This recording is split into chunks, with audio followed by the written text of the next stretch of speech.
Hi folks, welcome to the Contemplations of the Load Seaters, where we are going to be discussing the future plans of the UN and the future of the UN. I'm joined by Hugo. Hello. And this is going to be something I despise, I don't doubt. So I look forward to getting into it. Right, where are we beginning? So I want to talk about the UN, but about its future, right, and its goals. But how I want to do it is I want to have some kind of discussion about it, what you think and what we think, how it's going to go and what it implies and things like that. Yeah. But first, it's kind of a springboard, or the first part to it. We're going to base that discussion on concrete plans that the UN has. And so this is first going to be kind of a reaction to a promo video that the UN has of their plans, right? Okay. And then I'm going to be talking about some of the commitments in those plans. Well, commitments means, points that we're going to do in the future, right? So first it's going to be the video. We're going to kind of see what it's like, and then we're going to go over the points, and then we can discuss it in general, like what it's like. And so the plans that we're going to discuss are something that is called Our Common Agenda, and it's going to be related to the episode that we did on the Sustainable Development Goals, which it's another Contemplations episode number 25 that we did with Josh. And so if you want to know more about that, you can go watch that. But this is not the Sustainable Development Goals. This is something else. It's called Our Common Agenda. And it actually grows out of the celebration of the UN of its 75th anniversary, right? Because last year it had that kind of jubileum. And for that occasion, they met up, they had a resolution, and they passed a resolution saying, okay, this is our goals, this is our values, and this is what we want for the UN in the future. And so the video that we're going to see is like a promo for that, like 75 years since the UN was started, and where it's now and where it's heading. And so that video that's directly on the UN page. You can watch it yourself, and it's an amazing propaganda piece. I love it. Just the skill involved is just brilliant. Okay. And so it lays out what kind of terrible state the world is in, the catastrophes that are around us, and then it kind of gradually switches to how more international cooperation and international engagement, which means the UN and bigger the UN, more powerful UN, can solve all of those problems and kind of lead us to utopia. And so that is kind of the point behind the video. And of course, the reality is, I think, much different. It ignores the incentives that the UN has and the reality of the things that they actually talk about. But we'll leave that aside. We'll watch the video and we'll see what we think. We're going to be pausing and reacting to it in real time. Go on then.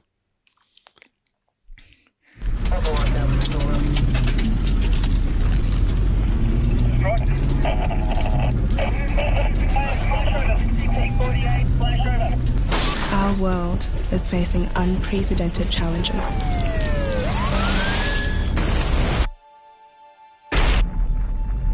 Climate change is altering natural balance.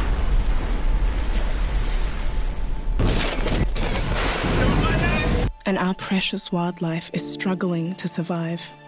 We are battling a new era of conflict and violence. There's the disruptive impact from digital technologies and shifting demographics with gaping inequalities. So, see, that's just those shots are amazing. It's horrific. But that kind of style, you got the action shots with the forefront separate from the background and so moving. Yeah.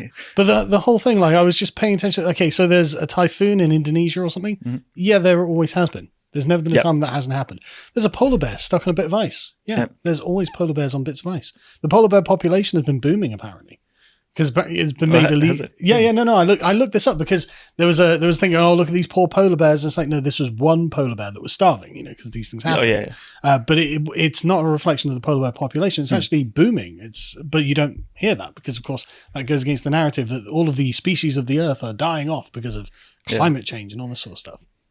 Well, so they say that there's a new era of conflict and violence. So, I mean, yes, there is new kinds of conflict and violence, but worse than before. If you look at some of the graphs, when has that ever been different? If you look at some of the graphs of people dying from violence of this and that sort, right? It's has been going down. I don't necessarily think that the UN has too much to do with it, but over time it has gone down somewhat, right? So new, sure. Worse, I don't know. Debatable. And so if it's new but better, like things that happened in the past are definitely worse than the things that are happening now. Even the most barbaric things that are happening now are not as bad as the things that happened in the past. Yep. There's no question of it. And so if it's a new era of conflict and violence, that new type is actually more kind of humanitarian one or better one, better for non-combatants.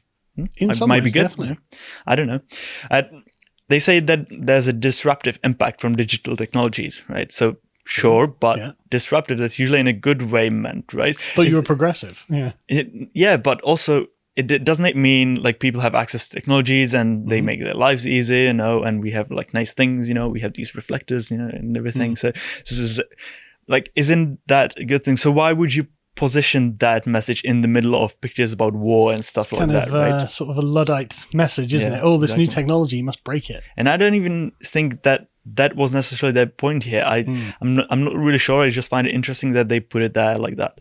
And then they say demographics and gaping inequalities. And what does that mean? Right? Is that the far right talking point about demographics in destiny or something? Like, I don't think it is, but that's kind of what it sounds like, or not, right? Certainly the far left talking point about equality. Yeah, exactly. Or is it about immigration? I don't know. Like there was some immigration pictures, or so what is it about?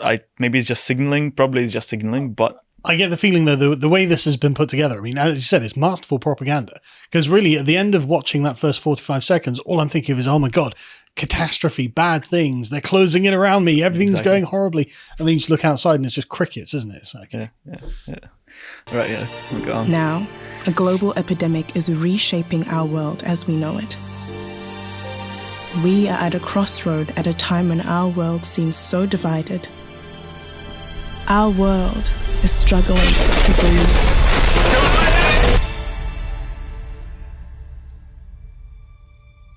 Yeah. I mean, so it's like that kind of dramatic music, Yeah. But really, really touching. It intensifies, and then there's this drop, But again, the presuppositions that underlie what they're saying, at a time when the world is so divided, the world has never been more united than it is now. It's never been more global and integrated. It's always been way more divided than this. I mean, much more often on a much more smaller scale. So as if this was like there was a perfectly united world 100 years ago or something.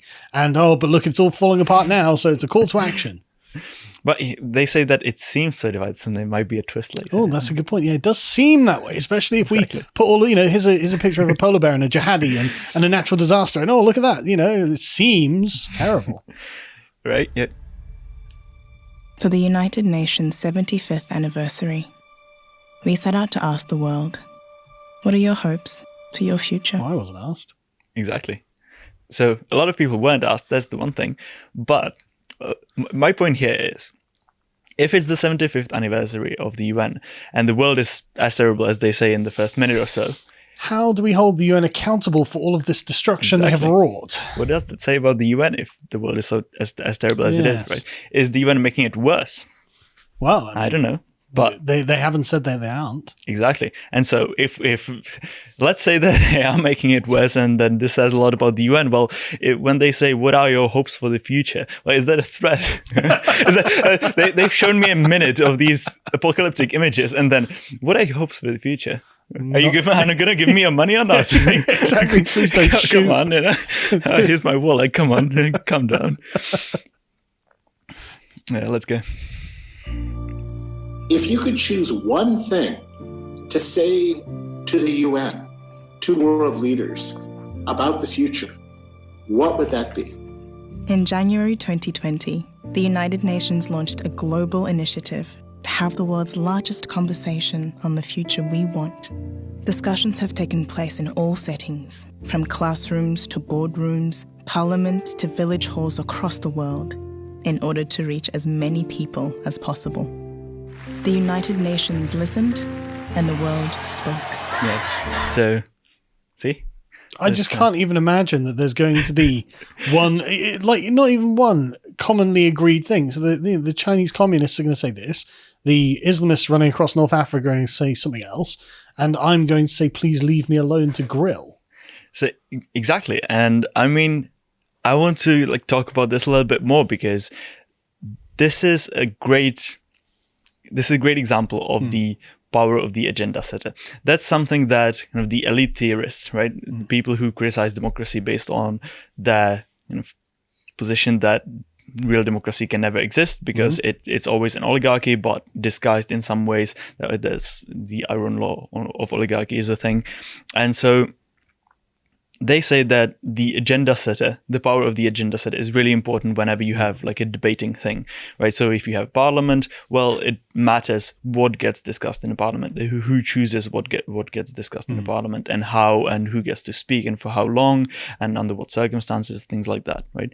And so if you can set the agenda like that, well, then you can do a lot without actually having the power to choose whether you're going to do X or Y, because you get to choose what gets voted on and discussed. It's a form of sort of subtle editorializing. Exactly. Where you don't even get to consider options outside of the current institutional framework. Exactly. And specifically with this example then, why should the future of the world be kind of collectively decided at the UN? Like they're implying that, like, without that presupposition that this doesn't make sense. So this is what they're basing it on, right? Yeah. So isn't it up to every individual or every community to kind of work towards their own future and to making it happen, is to make their own future what they want to see based on their aspirations and goals, which might be very different from some of the others or all the others, right? They might be contradictory. Yeah. And I mean, what happens when the East Asian and African countries get together